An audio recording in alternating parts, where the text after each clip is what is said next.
Hello, hello, and welcome everyone. We are ready to jump into our next interview, and I'm really excited of having our guest today because we're going to talk about revolutionizing the vegan fashion industry. I really should say the fashion industry and how vegans are revolutionizing the industry. Because for many of us out there, when we've gone to fashion, fashion has been a little bit tricky. There's been a little bit of challenge in not only finding what's even available, but what is sustainable, what is not only sustainable, but what's also like cute and something you want to wear. It's not just, at least it's vegan kind of feel. And maybe that's just me as a long term vegan. I remember those days where it was like, well, at least it's vegan. And, it was okay if it was purple, green, and orange at the same time. I was just happy that it was vegan, where things are changing. We're starting to see more and more brands come out. We're starting to see more and more options out. And I'm really excited of talking with our guest today because I want to dive into the world of fashion. I want to talk about what it's like to build a business today in this day and age.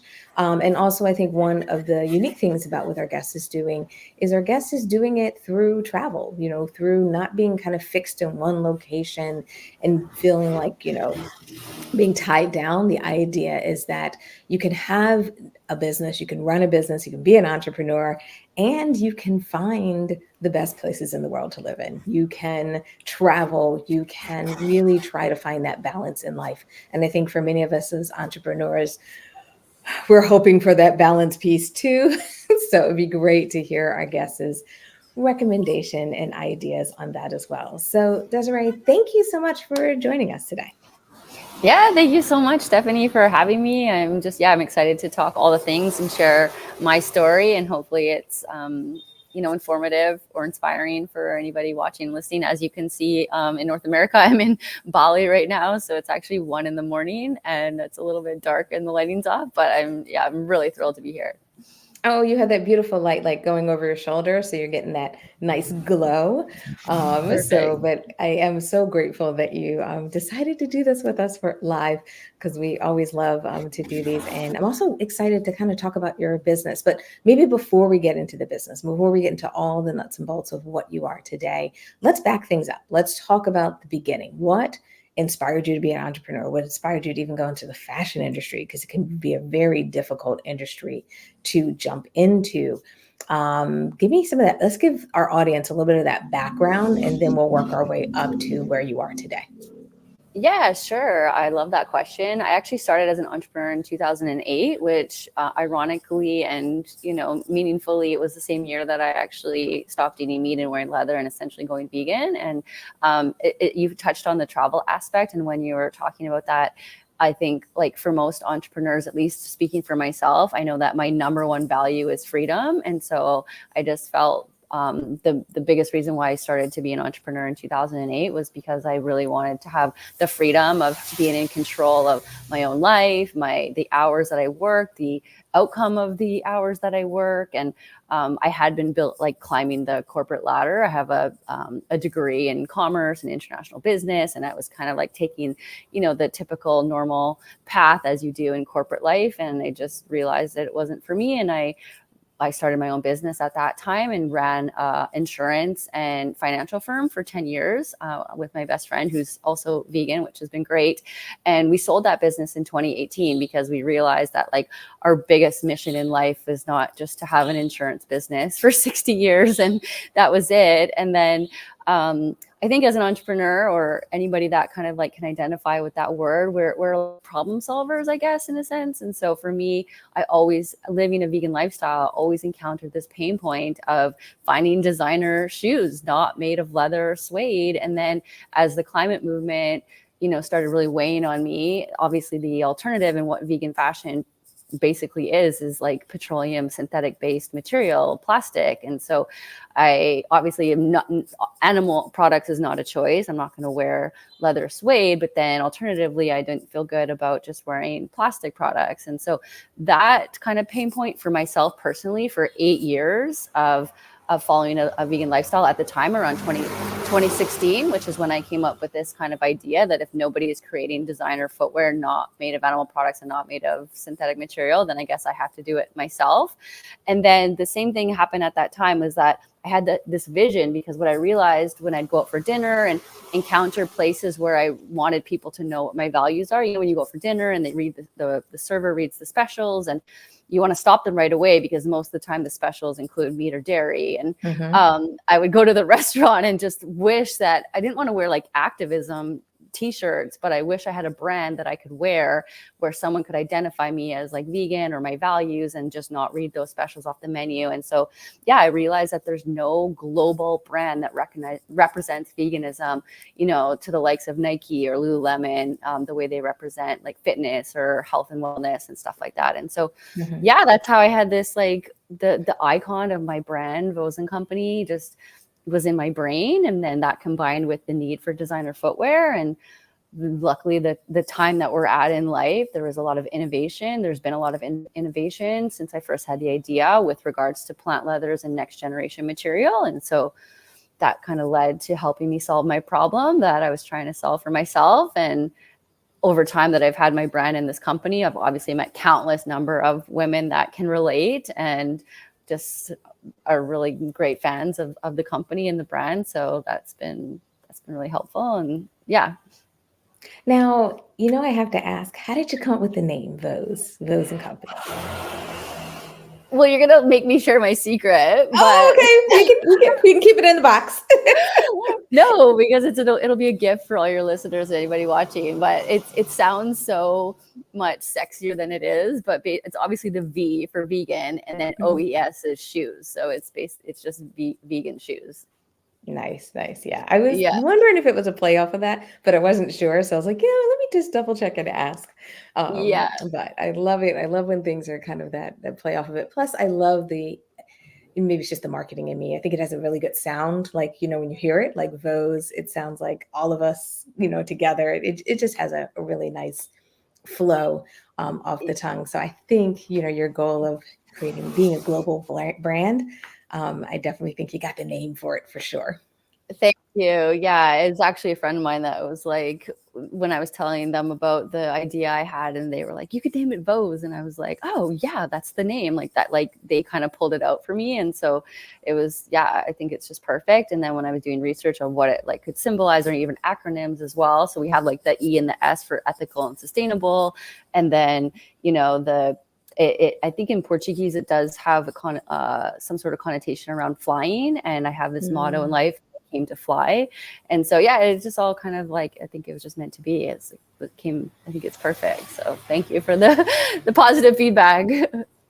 Absolutely. So let's talk about the sustainability piece, because I think for a lot of people, when you aim to build a sustainable brand, sometimes you're surprised when you start to realize all the stuff that really does happen in the industry. Because there's a lot of things in the fashion industry that we aren't aware of. We don't even understand, the amount of waste, the amount of materials that people are using, and where everything is sourced from. So how did you kind of define your ethical choices when you were picking your materials, your products, and maybe the people you partner with?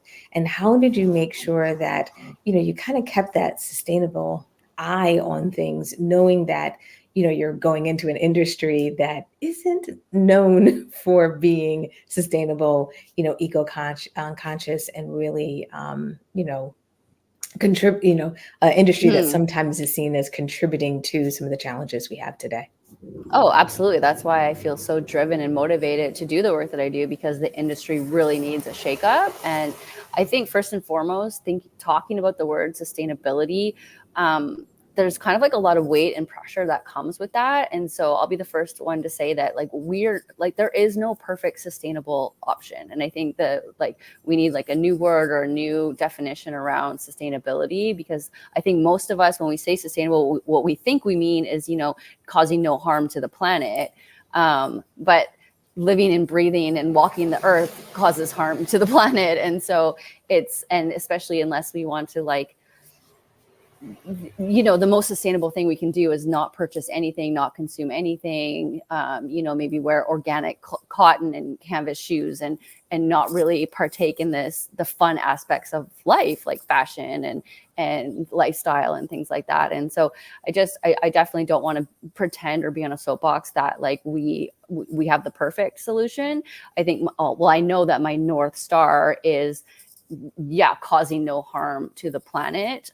First of all, my 1000% like ethos is no harm to animals. So always, for sure, we are 100% vegan, which by nature, I think, getting out of the animal agriculture industry is, one of the most harmful industries on the planet. And so just by nature, that's going to be a more sustainable, healthier for the planet option.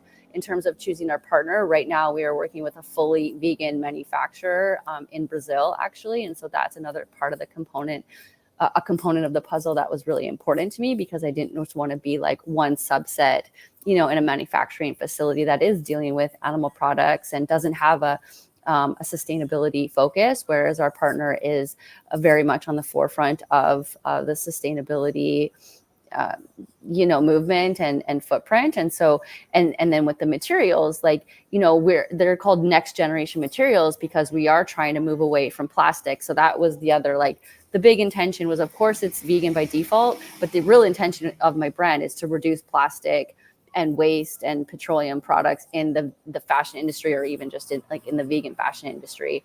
And so even we're using cactus leather for the boots, and the material has come a long way, and we have corn leather for our sneakers. But I will say, even some of these, there's so many of the plant leathers now. There's like apple leather, mushroom leather, pineapple leather, cactus leather, and still some of them have a component of bio-PU. And so we're not completely plastic free yet. But there is so much innovation happening in the space that we are now starting to see materials come out that are 100% plastic free, that are made from renewable agricultural waste and things like that. And so what I like to share and tell people and inspire people is that,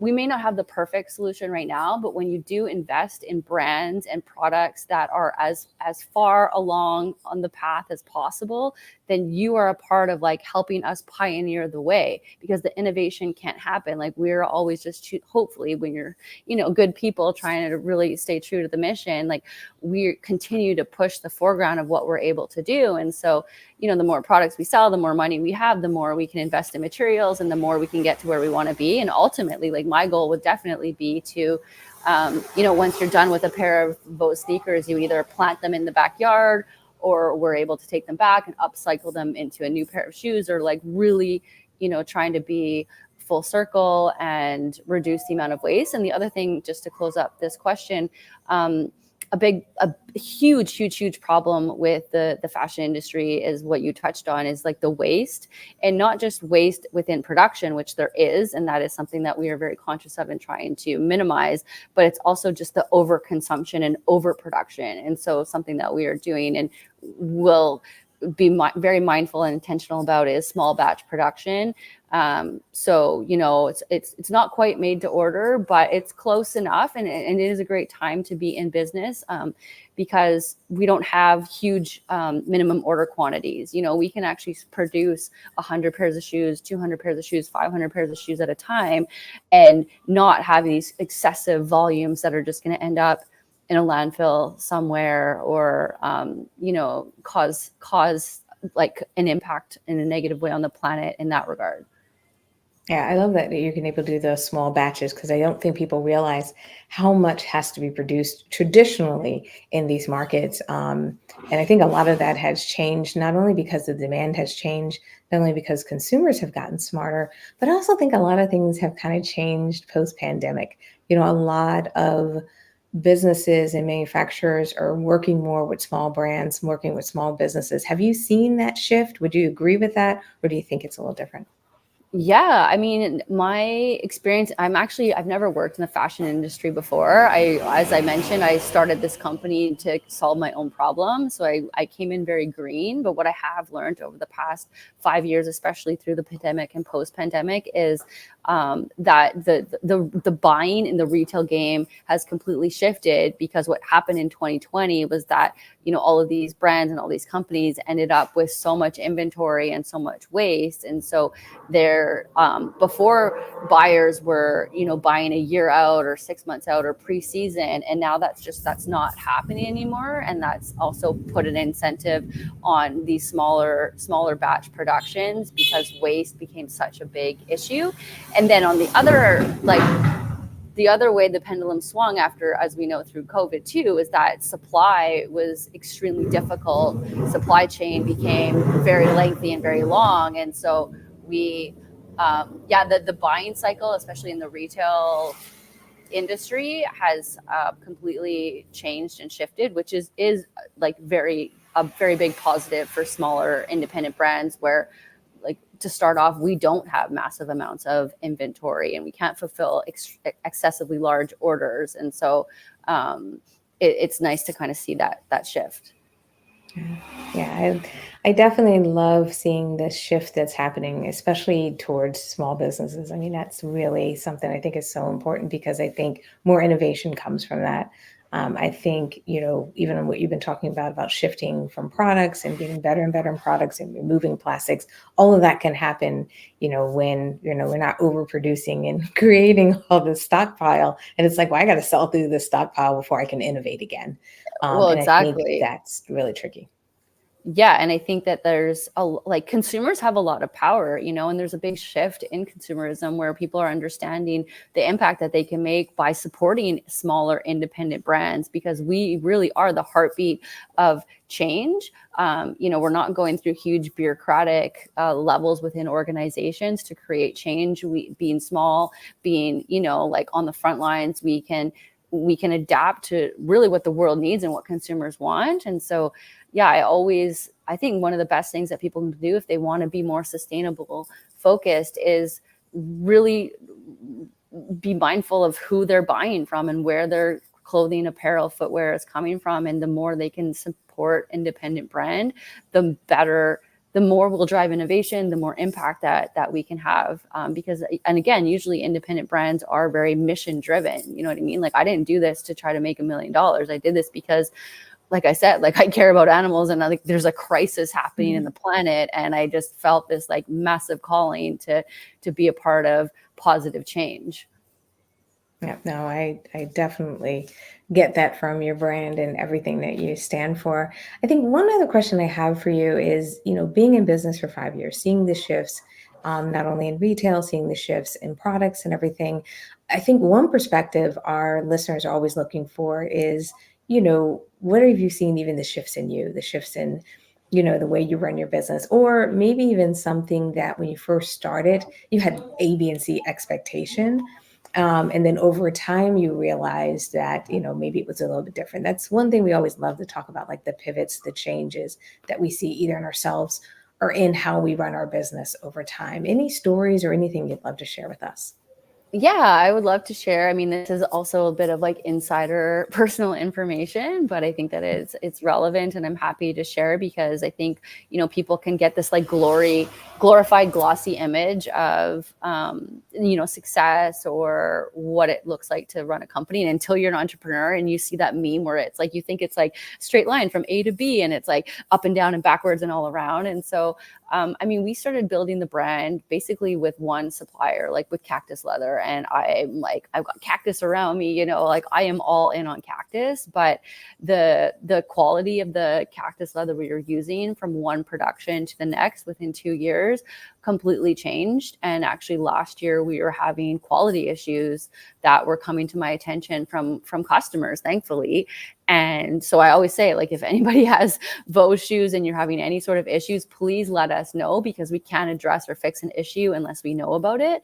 And so, yeah, we started having, a few issues with the quality of the material, and our brand was kind of even being built on the, like, cactus leather. And so we had to pivot to, differentiating, like that's why now we're using corn leather, and I'm open to and we're the positioning of the brand is more talking about like plant leather, or maybe less about like the features of the product itself, and more obviously just about like the benefits of quality and luxury Luxury. and durability and comfort and things like that, versus like what the actual material that we're using. Because yeah, like we don't want to build the brand being too specific, and then all of a sudden like we encountered. And so during that problem era of almost exactly a year ago, it's been so hard. Like another part of the I guess the journey that's been really harder that I've had to pivot is like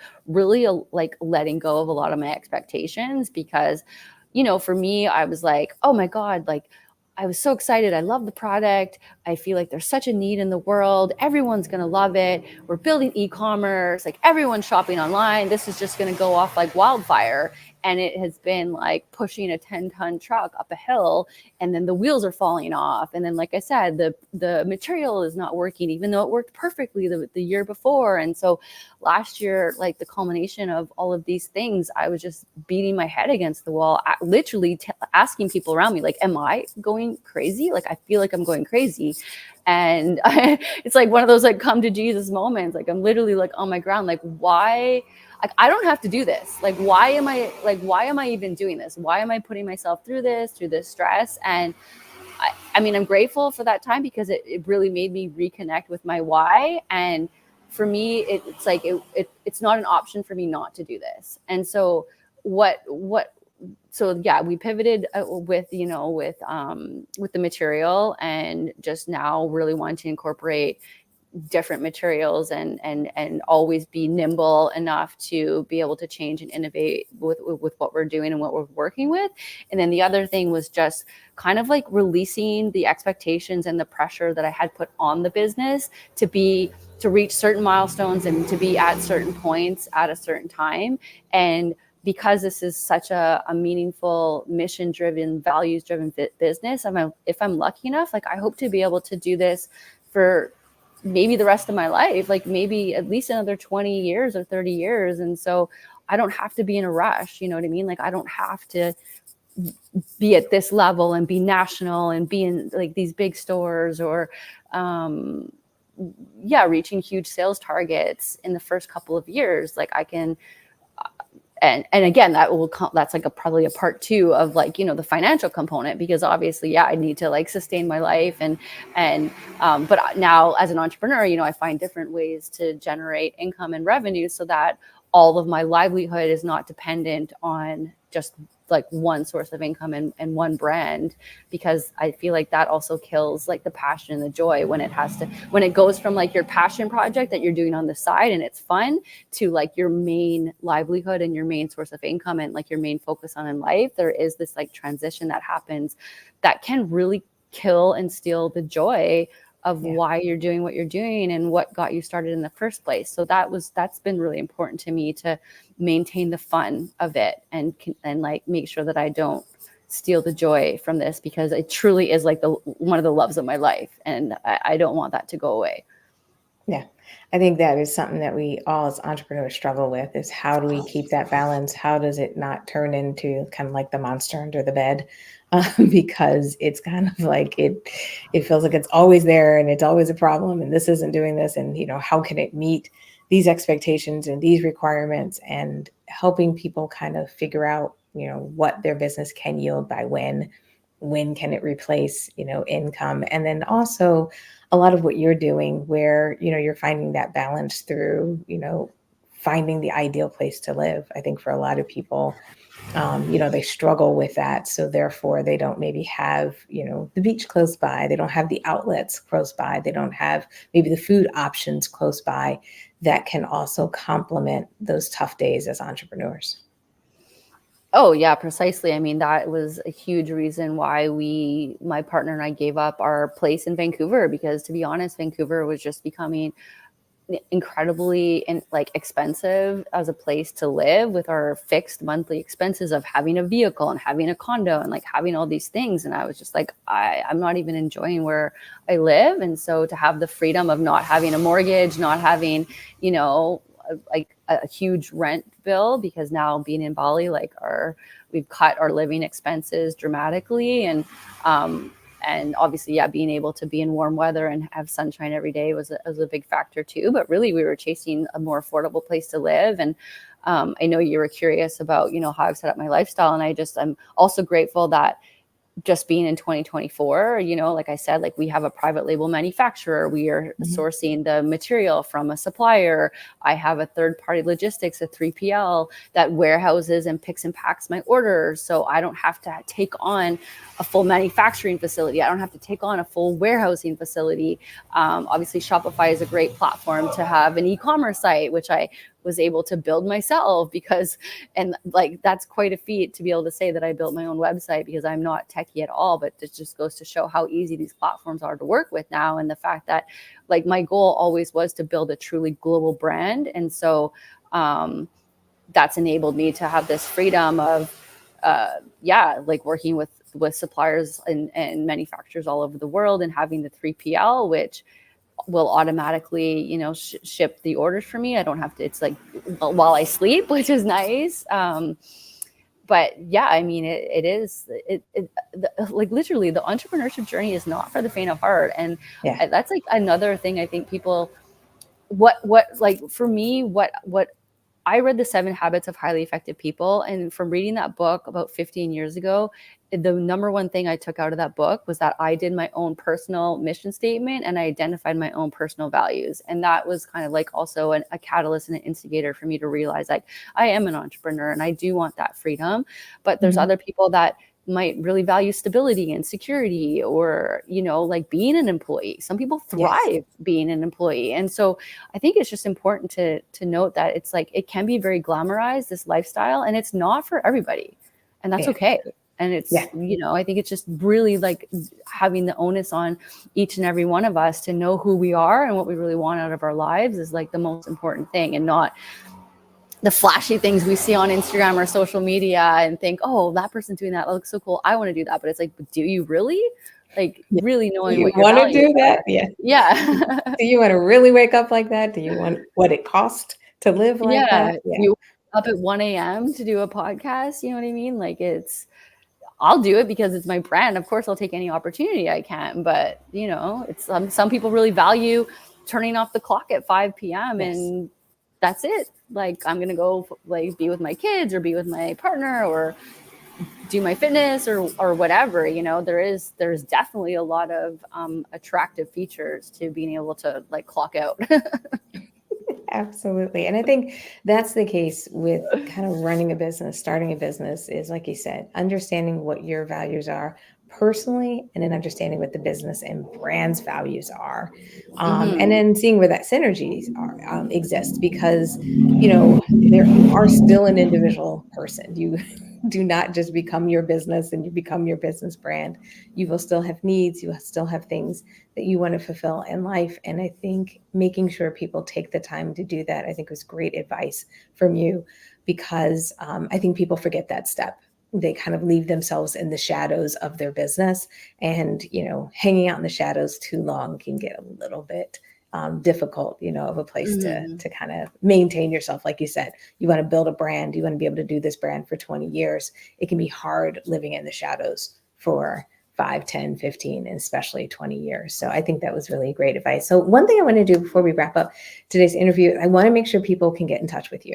I want to make sure that if people are looking for the product, if people saw the shoes and were like, I got to have a pair, do they jump on your website, jump on social media? Let's give them website handles, all that good stuff.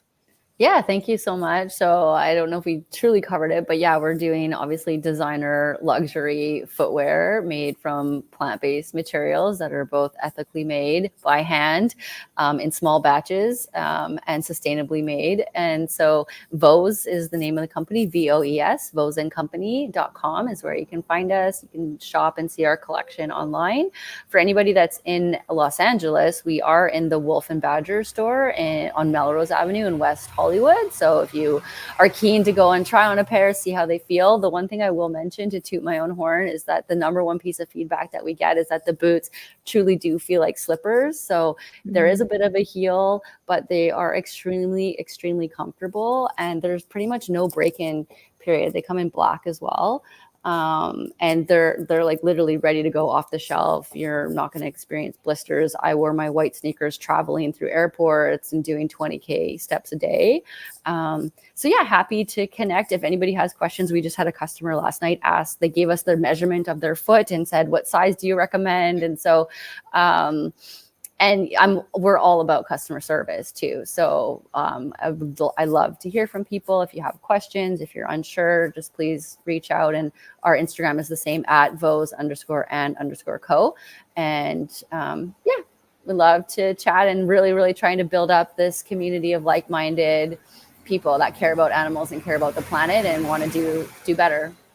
Absolutely. Thanks so much. I mean, I think it's so important. Everyone listening out there, if you need a pair of shoes, now you know where to get them. Tell your, it's holiday season coming up. So, Yes. if you want a nice gift under the tree, something that's meaningful, and you don't need 10 things, maybe you just need one nice thing.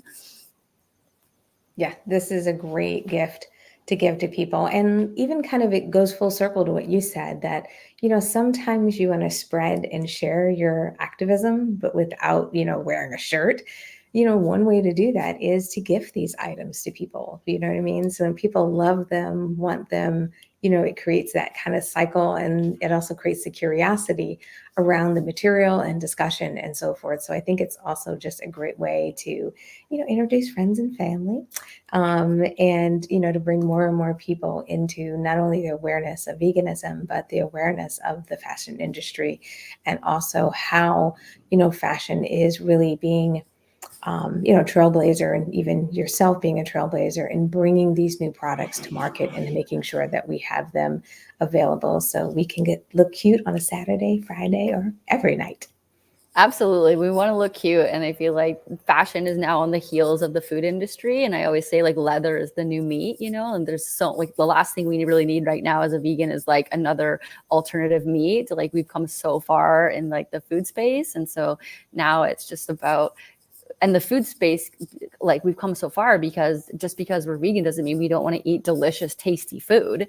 And Yes. same thing with fashion. Like, just because we're vegan doesn't mean we don't want to wear stylish, luxurious designer, like clothing and footwear. And so, yeah, let's trailblaze the fashion industry and have cute things that we can feel good about. Absolutely. Well, thank you again for staying up late. I can't wait to get this out. I know some people, you watch this live. I know you send us notes afterwards. Don't forget to drop them in the comments if you have any questions for our guest. As always, we will get them over to our guest. And if you're listening to this as part of our podcast, we always love you as a listener, but, we really, really, really love to hear your feedback. And we also are interested in letting us know if you guys decide to pick up a pair of shoes, drop us a photo, let us know. It's always exciting when people listen to these podcasts, and not only do they learn from, the stories and how to run businesses and get tips, but we are all consumers as well. So if you do pick up a pair, I can't wait to see your pictures. So thank you, everybody. Thank you, Desiree. I really, really appreciate your time, appreciate your insights, and it was great talking with you today. You too, Stephanie. Thank you so much for all you do for the animals and the planet too. Thank you. All right. Until our next interview, I will see everyone. So take care. Bye.